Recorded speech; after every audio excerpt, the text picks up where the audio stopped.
Y'all thought I was done. I'm just getting warmed up, baby. Did I go too far again? Maybe. Anyways, lesson number 2 about how to bring something fun and snazzy into the classroom. I hope you're ready for this. Now, I've always been a pretty good artist. I particularly like to draw. So I will draw goofy little caricatures or other funny little things in class, such as this.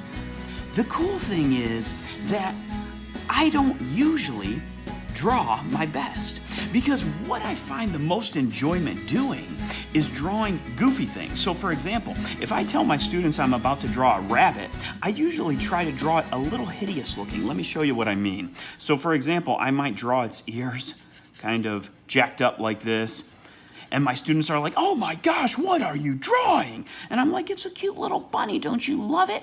And so as I draw ugly like this draws so many students emotional joy out that I couldn't even tell you how many laughs I get from stuff like this. So I draw a little Peter Cottontail here, and it looks gross, but it's so much fun. All that to tell you, if you want to use art in your classroom, you don't have to be a good artist. You can draw stick figures.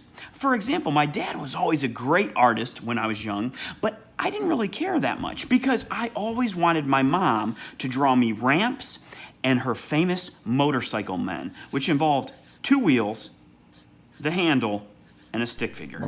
And I thought that was the coolest thing in the world. I was like, "Oh my gosh, Mom, draw me more motorcycle men so I can draw spikes and draw them jumping over it." And I just thought it was so incredible. Believe it or not, a lot of students are like that. If you put any effort whatsoever into showing them some of your artistic skills or lack thereof, they are going to enjoy it. And not only you, but get them drawing as well. In case you're wondering exactly how this works, well, I always like to start by telling my students that it doesn't matter how good they can draw. Whether they are an amazing artist, way better than myself, or whether they draw stick figures and they can barely do that. Doesn't matter. As long as they put something on the paper, I'm happy. Now, some examples might be to get them warmed up. I might say, "Hey, everybody, draw Mr. Vasey." Now, I usually have to give them some kind of reference. Hey, boo. So I might pull out an old picture of myself. Man, I've really let myself go. Or I can do something silly like try to draw a Care Bear. You can't look it up, don't cheat.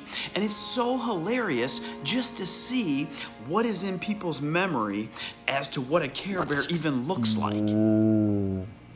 After I've let my students draw for a little bit, I usually walk around the room to check out their artwork, and it's such a cool feeling because I get a chance to see who is an artist in my room, who likes to draw, and give them some encouragement and just say how amazing their skills are. But that's not what brings me the most joy usually. Usually it's the people that can't draw but are just extra creative. So they might draw my nose 4 times larger than I think it is, and I'm just like, ouch. But that is kind of the cost of asking students to draw you. You've really got to have some thick skins because students won't hold back. I remember one year in particular, it was pretty funny. I had this young lady in my class and we got along pretty good, talked back and forth quite a bit.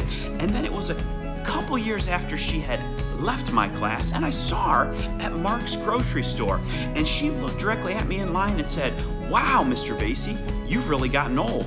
And I was like, "Okay, it's not like I had you 75 years ago. I just had you 2 years ago." So I was like, geez. But students really will put it all out on the table. And through their drawings, whether they're an artist or not, you can really learn a lot about them. And they say something like a picture is worth like 7,000 words. And that's pretty accurate.